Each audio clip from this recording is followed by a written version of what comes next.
Les seuls 4 exercices dont tu as besoin pour développer complètement tes épaules, des épaules larges et bien développées, sont la pièce fondamentale pour construire ce physique en V que nous admirons tant. Malheureusement, beaucoup de personnes passent des années à entraîner les épaules sans voir de résultats significatifs, créant ainsi une énorme frustration avec ce groupe musculaire. Et crois-le ou non, la faute n'est pas à la génétique. La majorité ne sait tout simplement pas comment structurer un entraînement efficace pour les deltoïdes. Ils commettent des erreurs de base dans l'exécution et ne comprennent pas l'importance d'une périodisation adéquate. C'est pourquoi, aujourd'hui, tu verras, basé sur la science, les seuls 4 exercices dont tu as réellement besoin pour développer complètement tes épaules. Mais avant cela, nous devons parler des 3 principales erreurs qui empêchent la majorité des gens de développer des épaules fortes. Après tout, peu importe à quel point ta sélection d'exercices est parfaite si tu continues à commettre ces erreurs. Erreur numéro 1. Laisser les exercices d'épaule toujours pour la fin de l'entraînement. L'une des erreurs les plus courantes est de laisser l'entraînement des épaules pour la fin de la séance, surtout les jours d'entraînement de la poitrine. Après avoir épuisé le corps avec des développés couchés, des écartés et d'autres exercices intenses, les muscles des épaules sont déjà préfatigués et incapables de gérer le stimulus nécessaire à la croissance. Le deltoïde, bien qu'il paraisse petit, est un muscle complexe qui nécessite une attention dédiée. Lorsque tu entraînes la poitrine, tes deltoïdes antérieurs sont déjà fortement sollicités. Arriver aux exercices spécifiques des épaules, avec ce muscle déjà fatigué, signifie que tu ne pourras pas utiliser des charges appropriées ou maintenir la technique idéale pour stimuler la croissance musculaire. La solution efficace, consacre des jours spécifiques à l'entraînement des épaules ou place-les au début de la séance lorsque tu les combines avec d'autres groupes musculaires. Rappelle-toi, priorise ce que tu veux développer. Si tes épaules sont en retard, elles méritent d'être en haut de ta liste de priorités, pas comme un ajout à la fin d'un entraînement déjà épuisant. Erreur 2. Laisser le trapèze faire la majeure partie du travail. C'est possiblement l'erreur la plus nuisible au développement des deltoïdes. Beaucoup de gens, dans l'empressement de soulever plus de poids ou simplement par ignorance de la bonne technique, finissent par transformer les exercices d'épaule en exercices pour les trapèzes. Ce qui se passe est simple. Lorsque tu hausses les épaules pendant des mouvements comme l'élévation latérale, tu transfères la tension des deltoïdes au trapèze. C'est une compensation courante que ton corps fait naturellement pour rendre l'exercice plus facile, mais qui sabote complètement tes objectifs. Pour identifier si tu commets cette erreur, fais attention si tes épaules montent en direction des oreilles pendant l'exécution. Un autre indice est de t'observer de profil dans le miroir pendant l'élévation latérale.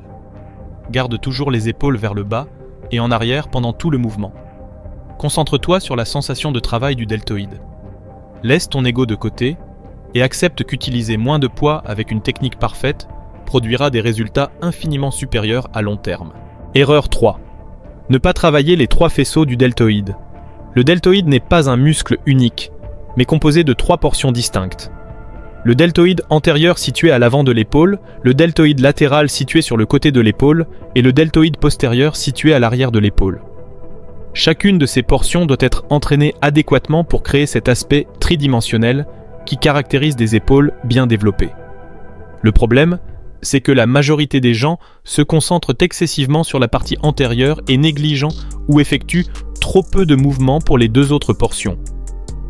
Pour résoudre ce déséquilibre, notre entraînement sera structuré avec 2 exercices pour le deltoïde latéral, un pour l'antérieur et un pour le postérieur.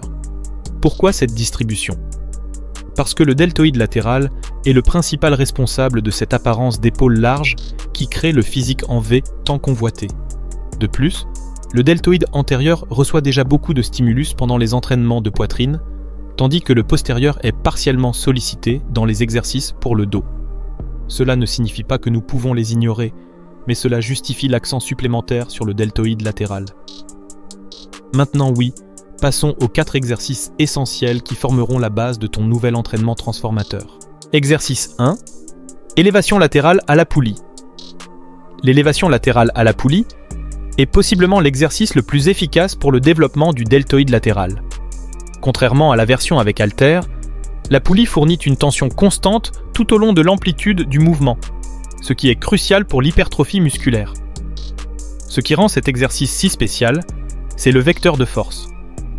Dans l'élévation latérale avec haltère, le moment le plus difficile est lorsque le bras est parallèle au sol, car c'est là que la gravité exerce la plus grande résistance.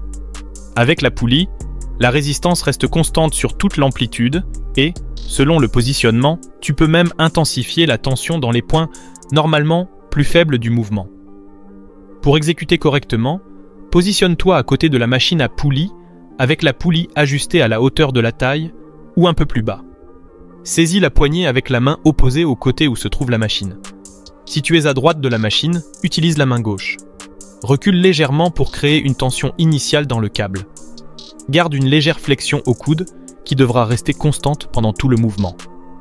Avec la paume de la main vers le bas ou légèrement vers l'arrière, élève le bras latéralement jusqu'à ce qu'il soit parallèle au sol ou un peu plus haut.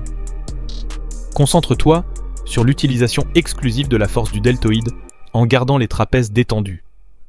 Évite d'utiliser l'élan du corps pour initier le mouvement.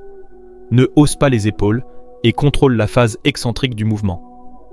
Concernant la charge et le volume, c'est un exercice qui répond extrêmement bien aux répétitions modérées à élevées.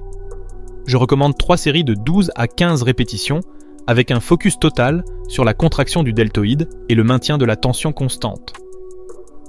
Une stratégie avancée qui fonctionne exceptionnellement bien avec cet exercice est la technique du drop set. Après avoir atteint l'échec concentrique avec un certain poids, réduis immédiatement la charge d'environ 30% et continue encore 6 à 8 répétitions. Cela créera un stimulus métabolique intense qui favorise la croissance musculaire. Avant de continuer, n'oublie pas de t'abonner à la chaîne.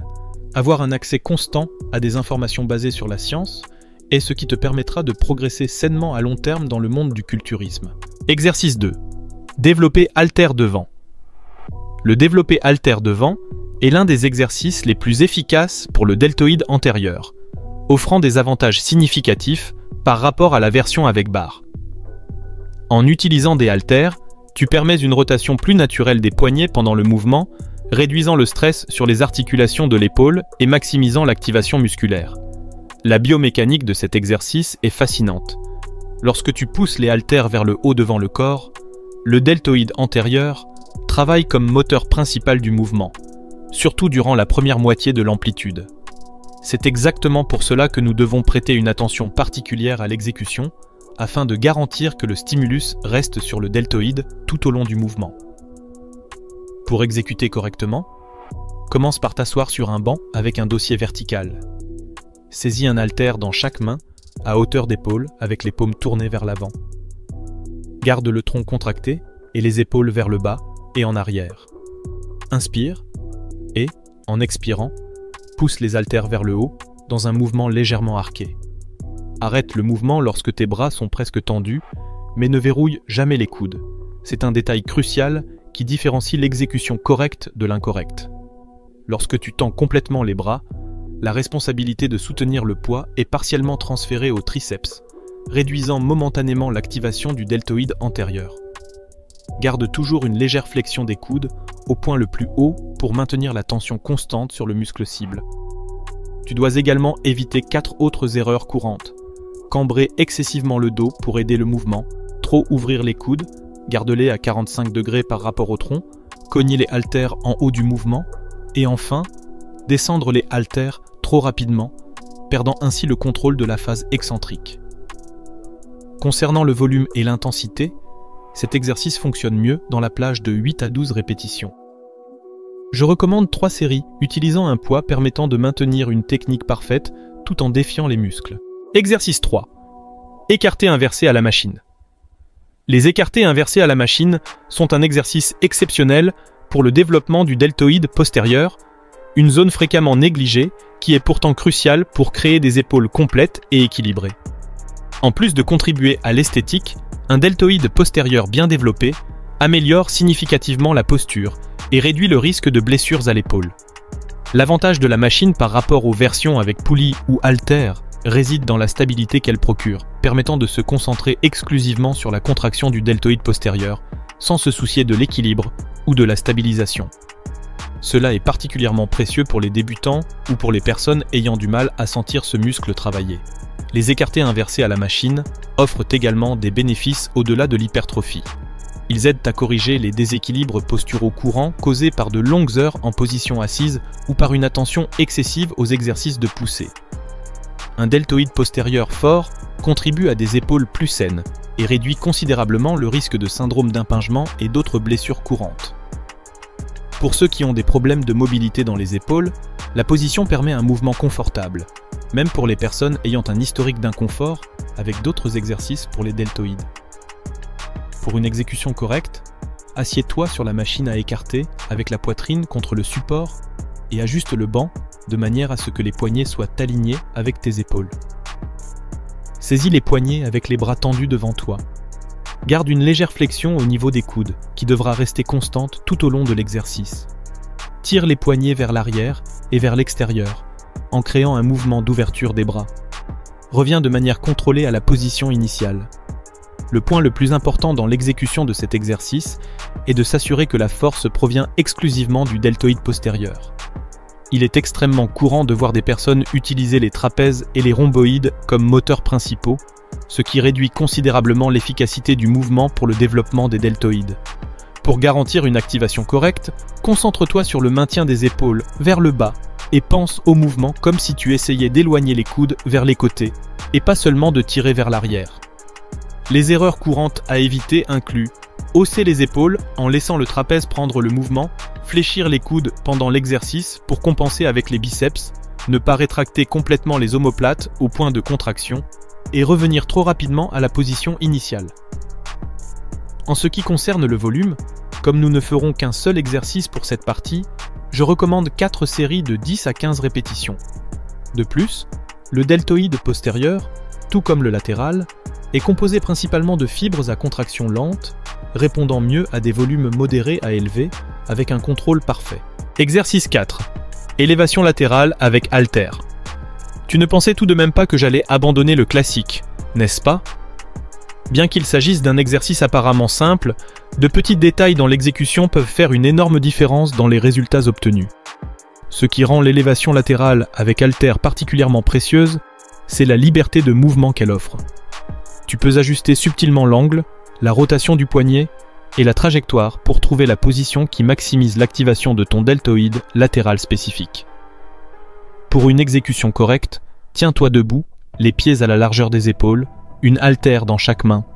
Tu peux aussi l'effectuer assis sur un banc, mais concentrons-nous sur la version classique debout. Garde une légère inclinaison du torse vers l'avant. Positionne les haltères devant le corps avec une légère flexion des coudes. Élève les bras latéralement jusqu'à ce qu'ils soient alignés avec les épaules. Ne dépasse pas ce point. Enfin, redescends de manière contrôlée en résistant à la gravité. Comme mentionné précédemment, cet exercice répond exceptionnellement bien aux répétitions plus élevées. Je recommande 4 séries de 15 à 20 répétitions. Oui, c'est plus que d'habitude, mais fais confiance au processus. Le deltoïde latéral possède une forte concentration de fibres à contraction lente qui répondent mieux à ce type de stimulus, en plus d'éviter d'impliquer les trapèzes. D'autres erreurs courantes à éviter incluent utiliser l'élan du corps pour initier le mouvement, trop plier les coudes pendant le mouvement, descendre les bras trop rapidement en perdant le contrôle excentrique. Une technique avancée extrêmement efficace pour cet exercice est celle des répétitions partielles. Après avoir atteint l'échec concentrique avec des répétitions complètes, continue en effectuant la moitié supérieure du mouvement pour 6 à 8 répétitions supplémentaires. Cela maintiendra la tension sur la portion la plus active du deltoïde latéral, prolongeant le stimulus de croissance. Concernant la charge, il est important d'être réaliste.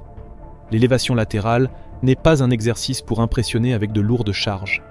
Même les culturistes professionnels utilisent rarement des haltères au-dessus de 16 kg pour ce mouvement, privilégiant la technique et la connexion esprit-muscle plutôt que l'ego. Utilise un poids qui permette de maintenir une technique parfaite tout en mettant le muscle au défi lors des dernières répétitions.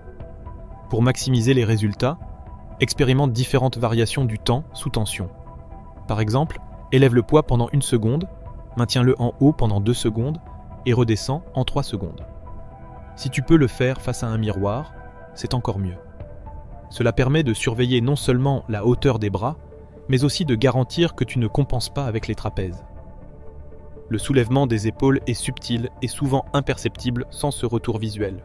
Exercice bonus, tirage vertical à la barre.